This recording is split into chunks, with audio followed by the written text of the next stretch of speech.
Hello everyone. अभी हम biology का एक टॉपिक है इन्वायरमेंटल इश्यू, उसको डिस्कस करने वाले हैं क्लास 12th। और ये क्लास 8-9 में भी रहता है क्योंकि ये पोल्यूशन से रिलेटेड है।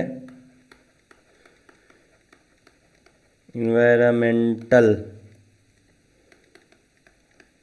इश्यूज पर्यावरण से रिलेटेड है तो सबको जानना जरूरी है।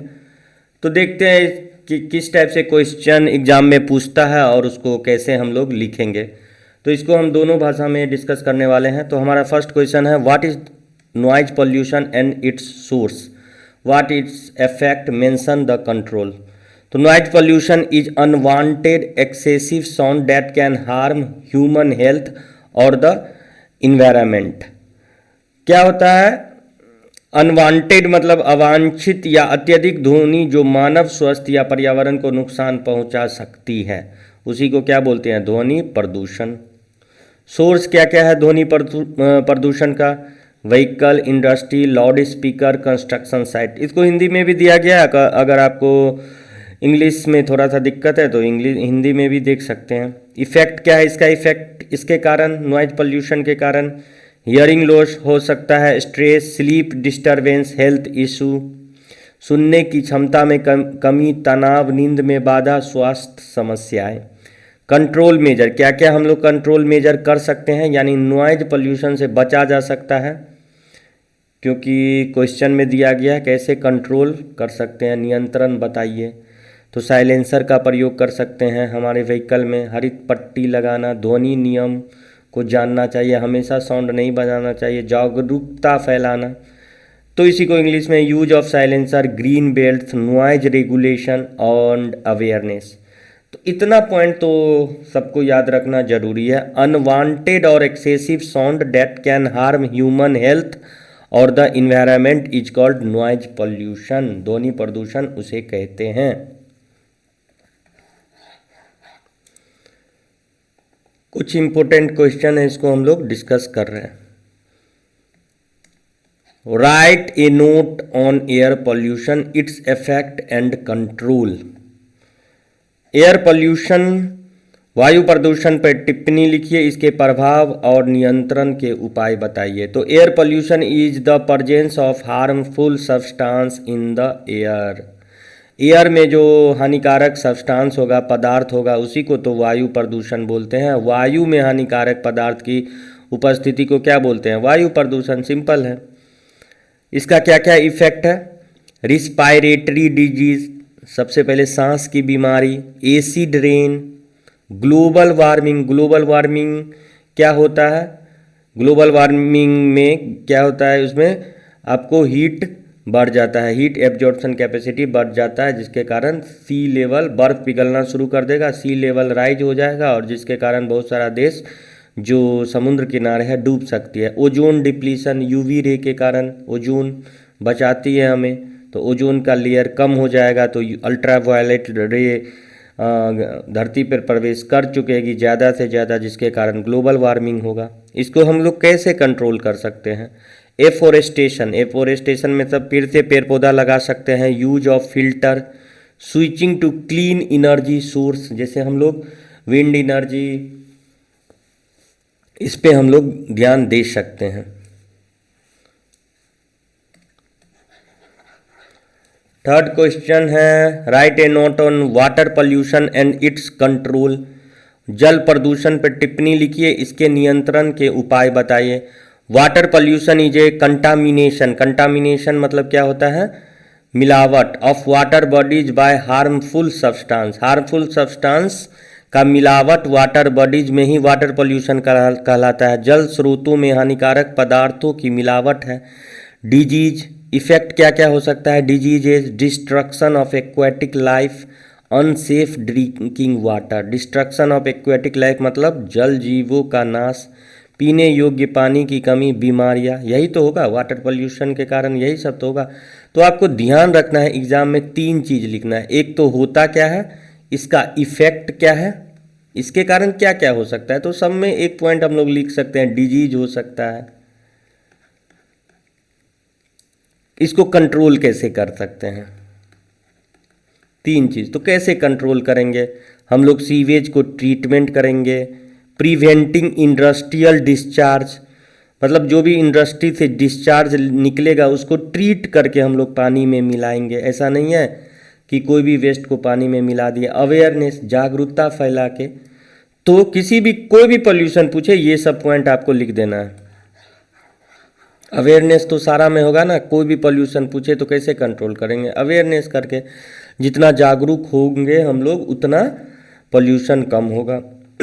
Give an account of effect and control of radiation pollution, मतलब विकिरण प्रदूषण के प्रभाव और नियंत्रण का विवरण दीजिए। नाम में ही है रेडिएशन, तो रेडिएशन कैसे होगा? रेडियो एक्टिव सब्सटेंस से, रेडियो एक्टिव सब्सटेंस से।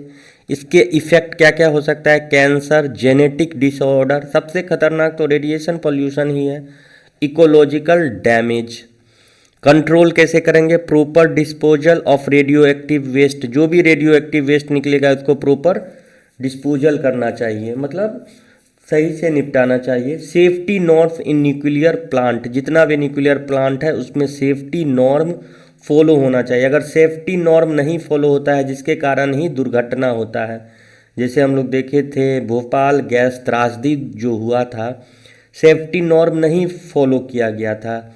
मतलब आपको हर इंस्ट्रूमेंट को बदलते रहना है टाइम टाइम पे। अगर नहीं बदलेंगे, नहीं चेक करेंगे तो एक्सीडेंट हो सकता है।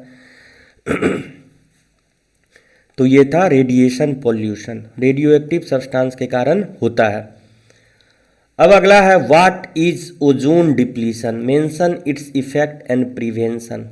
तो ओजोन डिप्लीशन क्या होता है? Ozone depletion is the thinning of ozone layer in the atmosphere, वायुमंडल में ओजोन परत का पतला होना। थिनिंग मतलब पतला होना। ओजोन लेयर धीरे धीरे कम होते जा रहा है जिसके कारण यूवी रेडिएशन बढ़ रहा है। स्किन कैंसर, आई डैमेज हो सकता है। इसको कैसे प्रिवेंट कर सकते हैं? Ban on CFC. सीएफसी का क्या फुल फॉर्म है? क्लोरोफ्लोरोकार्बन। कहाँ से निकलती है? हमारे रेफ्रिजरेटर से, ज़्यादातर एसी वगैरह से। प्रमोटिंग इको फ्रेंडली प्रोडक्ट, हम लोग पर्यावरण के अनुकूल उत्पादों का अगर उपयोग करेंगे तो जिससे क्या होगा? सीएफसी कम निकलेगा, ओजोन लेयर को बचा सकते हैं। तो ये पॉइंट लिखना है। Thinning of ozone layer is called ozone depletion. अब अगला नेक्स्ट क्वेश्चन है what is solid waste, give classification and management plan. ठोस अपशिष्ट क्या है, इसका वर्गीकरण और प्रबंधन योजना बताइए।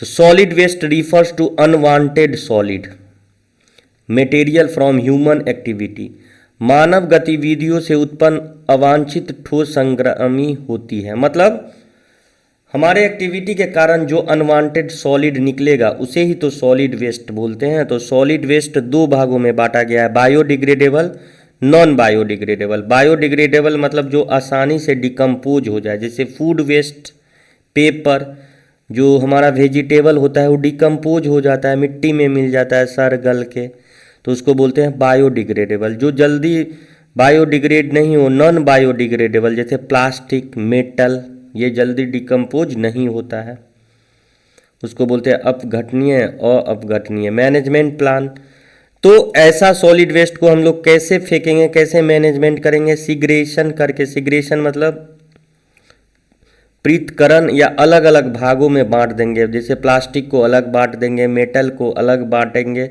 और उसको अलग से डिस्पोज करेंगे। रिसाइकलिंग करके, कंपोस्टिंग करके, सैनिटरी लैंडफिल करके हम लोग सॉलिड वेस्ट को मैनेजमेंट कर सकते हैं ताकि पोल्यूशन नहीं हो। व्हाट इज न्यूक्लियर वेस्ट, नाम में ही है न्यूक्लियर से जो वेस्ट निकलता है उसी को तो न्यूक्लियर वेस्ट बोलेंगे। न्यूक्लियर वेस्ट, उसमें एक पॉइंट और लिखना है, रेडियो एक्टिव वेस्ट होता है। परमाणु संयंत्रों और प्रयोगशालाओं से निकलने वाला रेडियोधर्मी कचरा है, उसको क्या बोलते हैं? Nuclear waste. Nuclear waste is the radioactive waste from nuclear reactor and labs. Disposal, कैसे डिस्पोज करेंगे? डीप जियोलॉजिकल बरियल, मतलब हम लोग एकदम नीचे गड्ढा खोद के उसको डिस्पोज करेंगे। सील्डेड कंटेनर, किसी कंटेनर में बंद करके डिस्पोज करेंगे। स्ट्रिक्ट मॉनिटरिंग, टाइम टाइम पे मॉनिटरिंग करते रहेंगे। गहरी भूगर्भीय दफन, सुरक्षा युक्त कंटेनर, सख्त निगरानी। तो अगर इस टॉपिक में आपको किसी भी पॉइंट, किसी भी क्वेश्चन को पूछा जाए तो आप इस तरीक़ा से शॉर्ट में याद कर सकते हैं और उसको एक स्टोरी बना के एग्ज़ाम में लिख सकते हैं। Thank you.